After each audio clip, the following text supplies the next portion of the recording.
All right. Just another sanity mic check. Make sure nothing weird's happened. Yep. Mic check. 1, 2. Awesome.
Cameras all good in the back? All right, let's start with Dave up front. Thanks. Hi, Ryan. I was looking at your stats at New Hampshire when you were quarterback, and I knew you had a ton of passing yards, and I looked at them before. You also averaged 300 rushing yards a season. You've had quarterbacks here that ran the ball, like obviously Will, Justin. With Julian, what's your philosophy with him? Like, how important do you think it is for him to pick up one or two cheap first downs or whatever it is per game? Yeah, that's the X factor. And it's something, he knows that, some of the games he did this year. And I think going into this season, there's going to be opportunities for him to do that. And that, can be a big point of the game. And so I think there's two ways to do that. One is when it breaks down, escaping the pocket, keeping your eyes downfield, or then escaping and getting a few yards. In the rivalry game, he had a big scramble down the sideline for a first down. That was huge. More of that, the better. And then there's also the run game, where whether it's a design run or he's reading somebody in the box, equating numbers. So, the more we can do that, the better. Again, is that going to be the first thing we do with him? No, but he needs to be able to do that. All of our quarterbacks do. Joey. Ryan, just sort of a big picture question. We haven't touched tons last season, but the offense was on the slower end nationally in pace of play. And you talked at times last year about you wanted efficiency, and that was sort of the guiding philosophy. Now that you've had time, how did you feel about how it ended up in terms of the pace and playing fast versus playing slow and being efficient? Yeah, ultimately it comes down to efficiency, and if playing faster gives us more efficiency, that's fine too. But ultimately, it comes down to how well we execute. I think when you look at the year before and you look at last year, the last 2 years, I think it's pretty close. And so that's typically what it comes down to. So we're always looking to be more efficient. Coach, with 51 new players and the schedule that's looming, does this spring seem different? And it used to be you'd bring in the young guys and whatever, but you guys got to kind of hit the ground running. Yeah, it's more like preseason camp. We've never had this many players for spring practice. And so it's allowed us an opportunity to actually get a couple, 2 fields going at once and practice 3 groups when we're all together. So, and be a little bit more creative. Even today, kind of how we finished practice was a little bit different, and how we're, being efficient with our time. But it's a good opportunity to get a lot of guys, a lot of reps. There's been times, in the past where, you didn't have enough offensive linemen because you were waiting for guys to come in the summer, whether they were freshmen. You had the second portal. The portal's done, and other than just, Tucker, everybody else is here for the freshmen. So it's been good. It's been good to get a head start with our team. That's the other part of it. There's certainly a lot of negatives to the way that January goes. But if you're looking at the positives are you know who your team is, and you get a start to work with everybody and pull them together. So, even now we're working on building an identity, building a personality, when typically the spring was so much focused on individuals getting better. We're able to focus on those things a little bit more.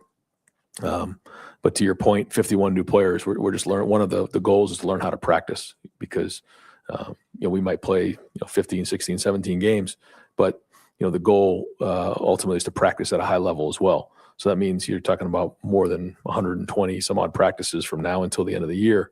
We have to learn how to practice and get better at practice. So when you come in here as a young player, or maybe from another program, you may not know how we practice, but we got to learn to practice really competitive, really intense, but also take care of each other to make sure that, we aren't getting guys hurt, because we can't send anybody off of waivers. This is who we got.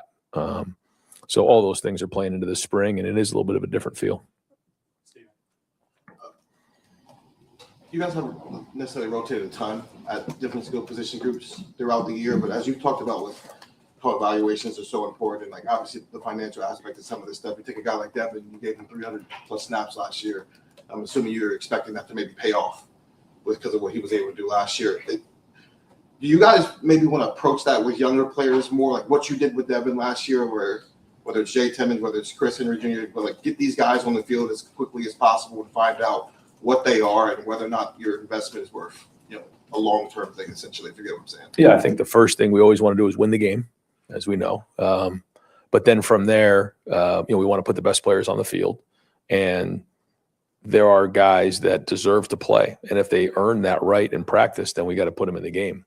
Looking at our depth chart and looking at our team, I do think that we have more depth probably in this team here just across the board than, some of the teams we've had in the past.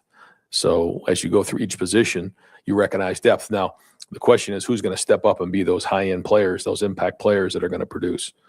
We do have some that are coming back, but to your point, the more experience you can give a young player, they come in next year looking to take the next step. And that's important. I think it's the same way with Julian. It's the same way with some of those guys. So we'll try to do that the best we can, but we all know what the number one goal here, and that's to win games.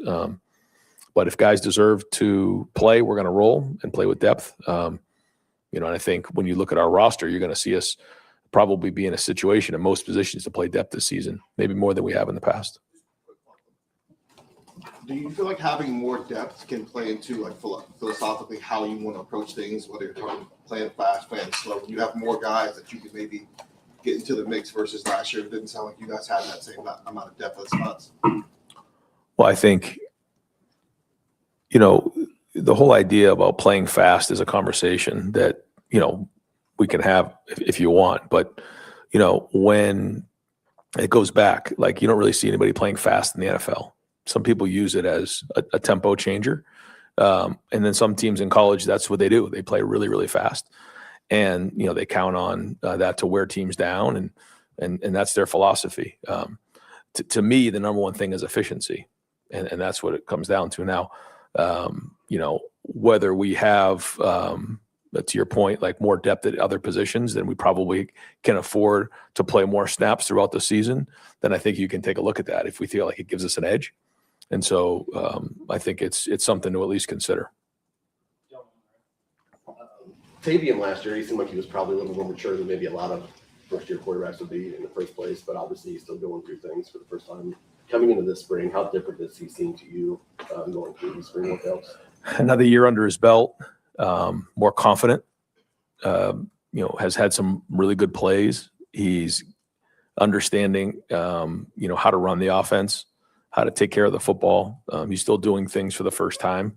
And we're seeing, Julian, set the tone in terms of how it's supposed to look and how you handle yourself. So that's been good for him.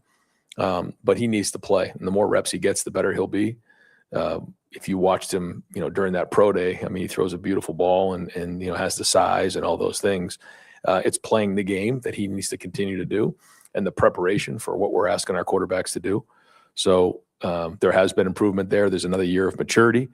But he has to come in every day with the expectation that, he's playing in the second game against Texas, that he's got to go win, these big games. And that's a big responsibility. Sometimes when you're a backup, you don't feel all that coming on you like you're the starter. But that's the approach he has to have because he's one snap away. Earl Little lost his black stripe after just 5 practices. What have you seen from him both on the field and then as a leader already acclimating to this locker room? Earl Little?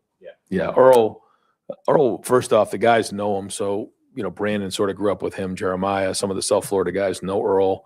And then obviously the Bama guys know Earl from when he was there. So, I think, he quickly assimilated in terms of just socially with the guys.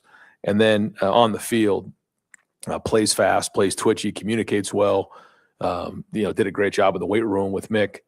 So all of those things you could just see naturally as he went into the spring. You felt like this was going to go well. Then you start to see his play on the field.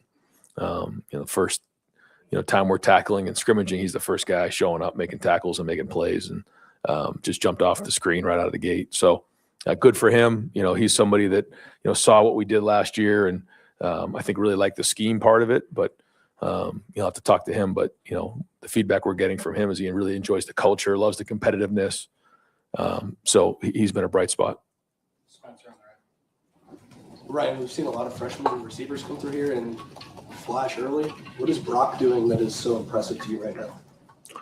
Well, he got his black stripe off today, so I'm sure that'll be a headliner. He made another couple of big plays today. This is somebody who knows how to run a route. He's serious about it. He can play multiple positions, and he's productive. He's his dad was a coach and dad's a receiver coach, and he plays that way. But he's got quick twitch. He can change direction. He's got strong hands. I'm excited to see where his career goes, but he's off to a great start. Just a quick follow-up. Is this something you see a lot of guys come through here and kind of have an idea of who can possibly flash early? Is he somebody that is even surprising you guys for what he's doing this early? I mean, I didn't have expectations other than he was going to come in and compete, but I had a feeling just watching him in high school and his approach that he would be able to step on the field early and make an impact. He can handle all three positions, and then you just see the change direction and the route tree and the seriousness and the competitiveness and the toughness. All those things were why we recruited him, and you're starting to see that right from the first week of practice on the field. So we'll see where it goes, but again, another good start. Ryan, you guys have Kenyatta back at defensive end. I'd imagine he's having a good spring. Aside from him, who is standing out to you at that position group right now? Well, I think you're seeing, Quay Russo really make an impact out there. He flashed a few times today, made a couple sacks on third down. And then, you obviously have Kenyatta, but that's a position where, we're going to really need some production this year. And so Bo Atkinson, is a guy that had a really good offseason, and, he wants to take the next step this season. Zion Grady had a little bit of a soft tissue, but he's starting to practice again. So we're looking to see him really take the next step as well. And then you have some of the younger guys, you have Epi and some of those younger guys that need to step up into those roles. So, we'll see, but, they're working hard at it, and we'll take a look at the film and see how they did, but they got in the backfield a few times today. So that was a good start, but we know, what that job entails, is getting the quarterback on third down and stopping the run and setting the edge on first and second. Ryan, after the first day, you mentioned maybe the running backs being your biggest concern. How are those each of those four guys that are healthy enough to go, been doing, and how have they alleviated your concerns at all? They're looking to get better. I don't think that's going to get solved in just a week of practice. We got work to do there. And so, they got to keep getting better. Legend's been out here for a couple practices again. Hopefully we can get him back here soon, but he certainly flashed when he was in there, but making the transition from being a quarterback to playing running back is two different things, especially at Ohio State. So he's learning that. Favors learning that. Jacoby has very good instincts and vision. Again, he's learning the offense, but he's shown the ability to really hit the hole the right way, and he's working on playing with more power behind his pads. And then Turbo has had a much better offseason than he had the year before. And so he's getting better, but we still got a long way to go. Austin, all right. Ryan, during that brief stint when Bill O'Brien was here, you mentioned how valuable it was, even just in a week or 2 weeks, to have a fresh set of eyes on what you guys do and the feedback. What was the first few conversations like with Arthur Smith, and what's been his impact in a similar fashion?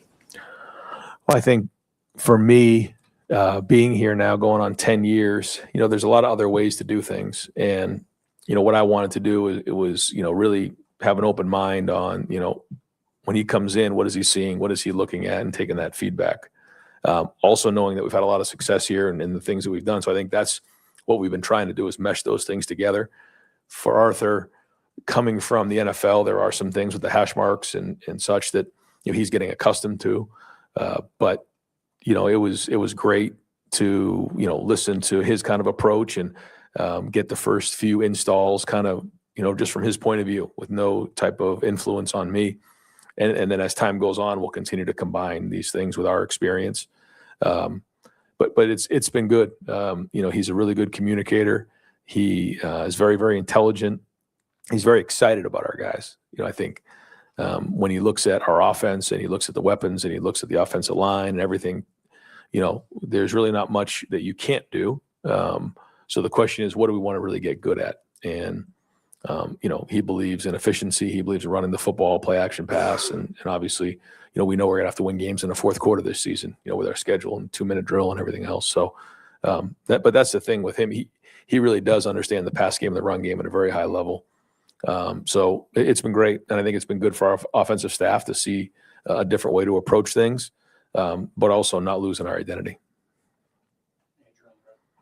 Brian, you talked a lot about the philosophy of putting together a recruiting class in the fall and as you get close to signing day. With that in mind, has that changed at all what you want to accomplish in the spring as you guys host dozens of kids each kind of weekend? Does that, maybe change what you want to accomplish as you go to the summer, knowing that, there might be a wave coming in October and November? Every time we practice, it's a showcase for our guys. It's a showcase for our program. It's an opportunity for recruits to come in and watch our coaches play, watch the competitiveness of our practices, be around our culture, see our city. So it's these are great opportunities every time we have recruits in a building. So, the weekdays are usually good for those who are on spring break, and then the Saturdays are dynamite. So this weekend is a big one for us. We have our Student Appreciation Day, and we're expecting a big crowd. So these are great opportunities. And the idea now more than ever is to make sure that these guys know exactly who we are, what the program is, what the culture is, open up our doors, and then decide if this is what they want. Because I've said it before, Ohio State's not for everybody. And us identifying those right people who are super competitive, understand that we're not allowed to have a bad day here is critical. And watching how we practice is great. But it's also good for them to get around, again, our coaches and see how they operate, see how they treat their players, see how they meet, see how they are on the field. And the more we do that, typically the closer the relationships get and the more we get to learn about them, and that helps. We kind of feel like the more guys get on campus and the more we get to know each other, the more accurate we are in terms of identifying the right people that fit us. Ryan, you guys have obviously had a lot of high-profile wide receivers come through, and I know everyone has their own path, but Chris Henry's kind of the first of that post Jeremiah doing what he did as a freshman. How do you sort of keep him on the right track when he watched what Jeremiah did? And obviously Jeremiah's not the same as everybody else, but he saw that trajectory happen so quickly. Well, not only that, but he gets to see Jeremiah every day in his approach. So that's great. And then the other guys in the room, Devin and Kyle bring in a certain level of maturity to that room. Brandon is mature. So I think it's great for him to see that. And he's flashed. He's really had some nice plays. To play as a freshman's a lot. And so, he has to have the mentality that he wants to play from day one, and that he's starting in the first game. That should be his goal. Now, whether he does or not, we'll see. But, he has all the traits. He has all the skills. He has everything that we thought he would be in recruiting, we've seen on the field. So that's exciting. Sometimes that first few practices, you're not sure. To me, it's going to be his mindset, his approach, how quickly he learns things, how fast he adapts to the offense, and can take care of the football and play with the speed and physicality that it takes to play in the Big Ten. And if it comes week one, great. If it doesn't, then Garrett Wilson and Olave and, Jackson and some of those guys, sometimes, around mid-year, is when you start to see that impact.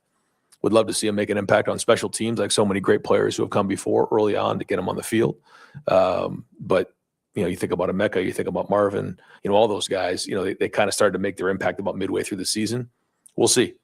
There's no, time frame for us. I think about Jeremiah. He was an Iron Buckeye, and that's a big deal around here. One of the first freshmen ever be an Iron Buckeye around here, and found his way on the field to be a starter right out on week one. So it'll be the same challenge for Chris, but he knows what it's supposed to look like because he's got those guys in a room and keeps surrounding himself with Coach Mick and the strength staff and Cortez and Arthur, and he's going to have a good career here. Just got to keep working at it. And but we everything we thought we saw in recruiting, we've seen on the field. Ryan, we know how much the sport has changed in the last couple of years. The 51 new guys has come up a lot this spring. Would there have been a time a couple of years ago where if we said, hey, 51 new guys for spring, that you would have been nervous about that or worried about the culture, or can we keep going what we want to keep going here if we have that many new guys? Like how did you think then? How do you think now about it? Yeah, if you had said that a few years ago, that wouldn't be very good. I'd be nervous. I think the first thing comes to mind is we have this many guys coming at mid-year, which is unique. When typically, some of those guys would be coming in the second portal or in the summer. They're all here now. All kind of came at once. I'd have to go back and look and see if we ever had 51 new guys from January to like June, if that ever came. It's all kind of come at once, which I guess is a good thing. I think when it comes to the high school, the high school recruits who came at mid-year, a lot of those guys know what we are. So there's been a relationship there. They've seen it. They've been to games. They've been to practices, kind of like what we were talking before. The more these guys can be around our program, I think a guy like Chris Henry, I mean, I can't imagine how many games and practices he's been to over these years, camp. And so what happens is, even though they're new guys, they've been around, they know kind of what it's supposed to look like. And then in terms of the players who came in the portal, a lot of these guys, there was some sort of a connection here. When you think about, Cam Calhoun, he went to Winton Woods, so he knows Jermaine. He knows what this is supposed to look like. Quay and James and Earl, they know some of these guys, and Caleb, knows those guys well. So he could set the expectation of what the culture is and making sure that was the right fit. So Kyle Parker, he worked with Cortez. So this isn't just a bunch of guys coming in off the street that we don't know. Obviously, there's been relationships built. Doesn't guarantee anything, but it's not just random. And I think, that's intentional. But there's no question that, these guys haven't played for the Buckeyes before. And I mentioned it out there, there's guys in that group right there that have scars here, that have had success here. And there's a lot of guys that haven't played one snap here yet. So all that comes into play this season. And I guess, we're not unique to that, though. I guess it's the same way across the country, and it's just something that we have to continue to figure out. I mentioned this to somebody the other day, and, I had went on a couple visits with my son, and so I had a little free time, traveling. And so I watched that Netflix documentary on the dinosaurs. And, if you want to feel insignificant, watch that, because it talks about how the dinosaurs were on Earth like 250 million years ago. And, throughout time, it got all the way to like 65 million years ago. Over that time, the world changed, the climate changed, the Earth changed. And some dinosaurs figured out how to continue to adapt, and some died. And I guess that's a little extreme, but I think it's kind of the way it is in college football. The people who know how to adapt are going to continue to move on, and the ones who don't, they die. And so as frustrating as it all is, as much as we all want to just pull our hair out and throw our hands up and realize that this is all extremely crazy, and even being with some of the NFL personnel last Wednesday, when they look at you and say, you are insane to be in college football, they're right. But either you adapt or you die. And so this is another phase of it, is bringing in a whole half of your team is new. They've never played a down of football here, and we're not allowed to lose a game. So we're going to adapt, and we're not going to die. Yeah, well, that happened over millions of years. This happened over like 3, right? That's a great point. But nobody cares. That's not a question. Kind of along those lines, I remember last year you talked about, at this point last year, the 25 team had an edginess. That was the word you kept using. With 51 new guys, is there an identity? Can a team have an identity this early? How important is that for you to get that established? And if I can sneak in another one about the offensive line, do you have any idea about how that's going to shake out at this point? Yep. You've been hanging around Tim May too long. So I would say the first thing is, no, we don't have an identity yet. We don't have a personality yet. No. Now, I will say last Saturday was an opportunity that I challenged the whole staff and challenged everybody in the building about just the energy and the competitiveness of what that was supposed to look like. Passed with an A. I mean, it was as competitive practices I've been around. It was edgy. There were guys flying around making plays. It wasn't perfect. There was a lot of mistakes made, but just the way our guys responded together, the way we competed was excellent. That was a good sign. Where we're going here with our personality, where we're going right here as a team, I don't know yet. Still too early to tell. But it's one of the challenges and one of the things that we put up on the goals of things we want to get done. One is we have to learn how to practice. 2 is we need to create an identity and a philosophy, identity, and then we have to create a personality. Those 2 things. And so the only way to do that is by communicating and talking and guys understanding what we're looking for here. I know what we want. The coaches have made it clear on what the expectations are, but that's important. So we'll keep an eye on that and make sure we're pushing what we want to get done. In terms of the offensive line, we're moving guys around. We're seeing some guys do some good things. Ian Moore has done some really good things so far this spring. You obviously, there's consistent play right there from Carson, Luke, and then Austin, Luke, and Carson. All three of those guys are doing good. Phil's been solid. And so now, all right, who's taking the next step? Ian, Gabe Van Sickle, Jake Cook, Carter Lowe. I mean, these guys all got to take the next step. They're all working at it. We are trying a couple different, combinations. Josh Padilla, is out for the spring, so we'll get him back in the summer. But it's allowed an opportunity for some guys to step in there and do some different things. So we'll see. But the good news is there is depth there, and they're pushing each other. There's good competition right now. Two more guys, Dan. Jay Timmons got some praise from a couple of players last week. What have you seen from him so far as a freshman? Competitive. Got his hands on another ball today. You could tell, I'm not exactly in his meetings with coach, but you can tell he's prepared when he steps on the field. He's got a physicality to him, a toughness to him, an edginess to him, which you're looking for with a defensive back, and gritty and productive. Made one play early on that was tremendous, a huge interception. So he keeps playing like that, he's going to find himself on the field. Yeah. Thanks for the shout out. Defensive line, especially the middle of that defensive line and stuff. I'm hearing Will Smith might be having a pretty good spring. I'm just wondering what your take is there. But James Smith, John Walker, what are you seeing out of those guys? I mean, obviously replacing Kate McDonald is a huge thing. Right. And is Edric sort of stepping up? I mean, what are you just kind of seeing from that little mix? Yeah, they don't have a choice. I mean, we need them to. All four of those guys need to step up in a big way. So they're being challenged every day by Larry, by Matt, and they've done some good things. They really have. They've stepped up. We'll get on the film and see how it went today. But yeah, we need those guys, all four of those guys. Jason Moore as well. I mean, he's been in the program for a while now. It's time for these guys to really step up into their roles and own it. So we're seeing that, and it's good competition with the offensive line, especially with our ones and even our twos. You roll our twos out there, it's a pretty good looking second offensive line for the Big Ten. But either way, these guys got to make big plays for us. They got to stop the run. They got to create havoc up front.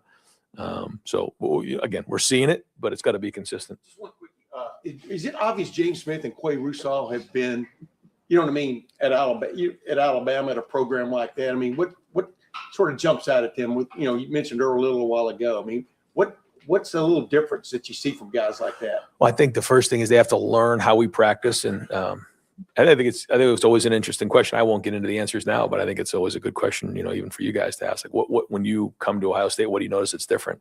And so that's been always good for me to ask those questions. But I think it's just the overall maturity of just playing the game and experience of playing the game. These guys have played in big football games, and they practice a lot and played the game a lot. And that was intentional when we brought these guys in. We wanted to bring some more maturity and guys who have played. So when you think about Kyle Parker and Devin McEwen and Earl Little and Quay and James and John, these guys, they played a lot of football. Allegro, a lot of football. And so although there's a lot of new faces over there, when you actually look at the snap count, my guess is they probably are more experienced than maybe going into last year. I don't know. It's probably close. I haven't done a study on it, but now these guys have to be productive at Ohio State, and that's the challenge. But I'd say overall, just the experience and maturity. Thanks, guys.